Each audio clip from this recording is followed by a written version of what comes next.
This video was brought to you by Manco.store, which is owned by the same people as Manco.trade. It's essentially an online marketplace where you can both buy and sell thousands of Team Fortress 2 items. It also holds a personalised store where you can send a link to people to show every item that you're selling. The link to Manco.store will be down below. So, I bet a lot of you weren't expecting this. Hey guys, what's going on? My name is Joe and welcome to a brand new video. Today we have got, for the first time in what feels like years, another episode in the Outfit Battle series. Now, before I get started, I want to say apologies that it took so long. I'm pretty sure the last episode was literally 11 months ago. And yeah, it's entirely my fault, but for that reason I figured it's kind of best to leave that series in the past and just start up a series 2 of Outfit Battles. So I guess that makes this the first episode of the new series of Outfit Battle. If you're maybe new around the channel, you may not be too familiar with Outfit Battles. So essentially what it is you guys send me in one loadout that you're really happy with, whether it's a god tier loadout worth thousands of dollars or just a simple budget loadout for under a key. If you like the way it looks, it's in with a chance of being put up against a similarly priced loadout in a battle where you guys decide which loadout is the best. What we're going to be doing differently in Season 2 as opposed to Season 1 is whoever wins Outfit Battles will receive just a little prize of a hat crafted by me, just as a little bit of an incentive for you guys to enter. Now, as I said earlier, it can either be a key or it can be 10,000 keys. There's no restrictions on Outfit Battles, which kind of makes it all inclusive so everyone can enter. And because you're matched against a similarly priced loadout, there's no real reason that you shouldn't enter. I mean, it's not like someone's going to beat you because there are loadouts more expensive. You'll always be put up against a relatively similar loadout. So yeah, I mean, that's pretty much all the sort of rules. If you'd like to enter your own loadout for Outfit Battles, then the link to my Discord is down below. Just simply head into the Discord, go into the Outfit Battles room and submit one loadout. That's one loadout per person.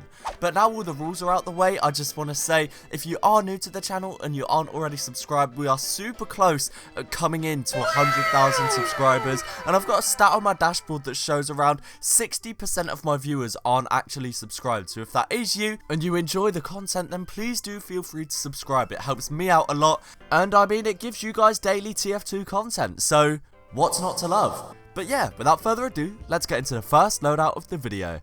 So this first battle is a medic battle, and the first loadout of the second series comes in by Arctic Wolf. This consists of a Stormy 13th Hour Berliner's bucket hat, a strange Bruiser's bandana, and a haunted vampiric vesture. Now in terms of weapons, he's got a strange festive Crusader's crossbow, a strange pro killstreak Kritzkrieg, and a strange pro killstreak festive Ubersaw. Now I love Stormy 13th Hour. It really does give off this sort of eerie vibe, which is then exaggerated by the vampiric vesture. I really like the kind of spooky theme he's gone with for this, and the fact he used purple paint on that Bruiser's bandana under the helmet to go with the effect is a really nice touch. I love that sort of colour coordination, and that is the key to my heart when it comes to loadouts. Can't really get better medic weapons than that, really, apart from maybe Australiums.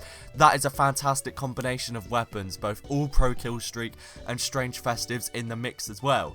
Overall, this is an incredibly strong loadout to kick off the series. This is going to be going up against the medic loadout of Koto. Now this consists a Ghastly Ghosts Jr. slick cut, which is an amazing unusual, combined with a pair of grey bands and a Dead of Night. The weapons are a simple quick fix, a strange Crusader's crossbow, and a strange bone saw. Now I love the effect on that slick cut, and I think the slick cut on the grey bands gives off a totally different vibe to what we're used to seeing on the medic. It's a very laid back, cool looking medic as opposed to like a serious, battle medic. I really like it, and the Dead of Night is really nice. As these are two very strong medic loadouts to pick off, and it's going to be interesting to see who you guys vote. Our second outfit battle is a Demo Man loadout. This first loadout, it belongs to MOPP, and it consists of a Starstorm Slumber Boxcar Bomber. This is combined with strange snow sleeves and also the spooky sleeves. Now in terms of weapons, it's just a Tide Turner, what seems to be a skinned Islander, and a Festivized Grenade Launcher. I can't really make that out. But in terms of the cosmetics, I really like how he's not only used purple paint on the boxcar bomber to go with the purple effect, but he's also painted the spooky sleeves, which kind of highlights the bone region and makes them purple as well. I think that's a really nice touch, and as I said, colour coordination is the key to my heart, and this is a fine example of that. This is going to be going up against another Demo Man loadout with a very similar colour scheme, this time coming in from Wizard, which is using a Spellbound Tippler's Tricorn, which in itself is a mad unusual, a strange Allfather, and a strange Man of the Seven Seas. Of course, I've got to mention the paints being the Tricorn and the Mana for Seven Seas are both painted purple, and the Allfather is painted grey. In terms of weapons, we've got a strange festive grenade launcher, a strange festive sticky bomb launcher, and a genuine hamshank. I'm not sure about kill streaks because they are renamed, but I think it's safe to assume they're probably at least normal kill streak. Now once again, a fantastic use of paint to go with the effects. The Man and the Seven Seas is really subtly painted. You can just see the sort of cuffs around the wrists are painted. However, I really like the use of the grey paint on the beard. It kind of splits up what would have otherwise been a very purple loadout. I really like Spellbound. It's one of my favourite Halloween effects of all times. And I just think both of these loadouts are very good. They both use that sort of purple colour scheme in their own way. And it's going to be very interesting to see who you guys think comes out on top. Up next, we've got a Pyro loadout coming in from DAVETHERAVE, and it consists of an unusual hot flamethrower, a purple energy winter woodsman, a hazmat head case, and the hot case. Now, I really like this because I really like how the winter woodsman sits on top of the hazmat head case, especially in that style. It really does sort of emphasize the hazmat, which is otherwise a pretty subtle cosmetic, and just overall I think it's a really nice basic Pyro loadout. I think the hot flamethrower is a really nice touch and quite obviously themed as well. This is going to be going up against the Pyro loadout of Not Aliasing, which consists of some antifreeze antlers. This is combined with a roboactive brown bomber and a Crusader's getup. In terms of weapons, we've got an unusual shotgun, we've got a specialised killstreak festive flamethrower, and a leopard printed power jack as well. Now, I love the combination of roboactive and antifreeze. I think it's a fantastic combination that puts two very high tier effects together, and you get these sort of different colour particles flying off in all sorts of directions. I think the brown bomber and the antlers go well together. However, of course, the antlers clip through the bomber, which creates some issues. And then we see the Crusader's getup used, which is not really a commonly used cosmetic at all for the Pyro. You never really see the getup used, so it's nice to see it.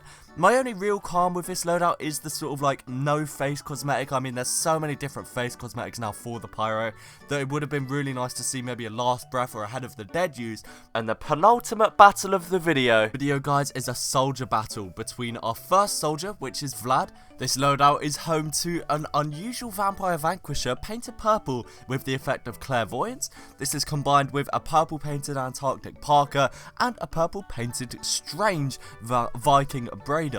This also uses a Neo Tokyo rocket launcher, strange. Now, I really like the clairvoyance effect. I think it is a really underrated effect. In fact, this unusual is literally just 17 keys if you want to pick one up yourself. So I definitely think this is a really cheap, unusual effect. One of the nicest sort of budget effects that you can buy right now. I love the use of the Viking Braider as well. It's not really an awfully commonly used beard. A lot of people just go with the Allfather, so it's nice to see the Viking Braider used as well. And especially because it's like a hair cosmetic, and we've got the hair of the Vanquisher as well, both of which are painted purple. It's just a really nice combination, and it looks like part of the same cosmetic pretty much. This is going to be going up against the soldier loadout of ZEROWANG, which consists of a green black hole slowpoke, a strange cold snap coat, and a strange Cuban bristle crisis. This is with an Australian rocket launcher and an electroshock shotgun as well. This is a really nice cosmetic. It looks super clean the way the cosmetics are painted white and then black on the beard as well. So you've got the white hat, the white parka, and the black beard. It all sort of flows together really nicely. I also like the weapon choice as well. We've got the golden rocket launcher and that sort of yellowy gold on the electroshock shotgun as well. I don't know if that was intentional or not, but either way, a very nice weapon choice there. Just overall, I love the use of green black hole. It's one of my favourite effects in the game, especially from the Robo collection. And yeah, two very strong soldier loadouts. And the final battle, guys, we have the engineer battle. This first loadout belongs to Defect. This loadout is using the cold case, the dad's duds, and a strange comb over as well. Of course, all of which are assassin grade apart from that comb over. And then in terms of weapons, we've got 3 more assassin grade items. I believe that's the jazzy war paint applied to both the wrench and the shotgun. And then we've got a Geiger counter as well to finish this all off. I love how this is pretty much a full assassin grade loadout. You don't really see those at all.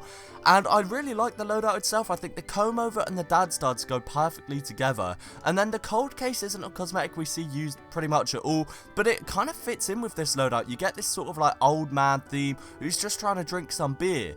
Overall, this is just a really simplistic, nice loadout. The white paint on the comb over looks fantastic, and the comb over is not a cosmetic we see used often at all. This is going to be going up against the engineer loadout belonging to Tyler, which consists of the Texas 10 gallon, the Wise whiskers, and the holstered heaters. And then we've just got a genuine Prinny machete, a nutcracker pistol, what seems like, and a quack canvas shotgun. Now, I really like the simplicity of this loadout. I think the 10 gallon and the Wise whiskers go fantastically together, and especially because, I mean, they're unpainted, but they're the same color anyway. You kind of get this like old, almost sheriff kind of vibe, and the taunt as well really helps with this. He's just sort of sitting back on the job and relaxing. These are 2 very strong engineer loadouts in my opinion, and show that they don't need to be overly flashy to be nice. But guys, that's just about it for this video. If you did enjoy, please do remember to leave a like and let me know your thoughts down below. If you'd like to see more videos like this and general gaming content, do be sure to subscribe. Thanks again very much for watching, guys, and peace.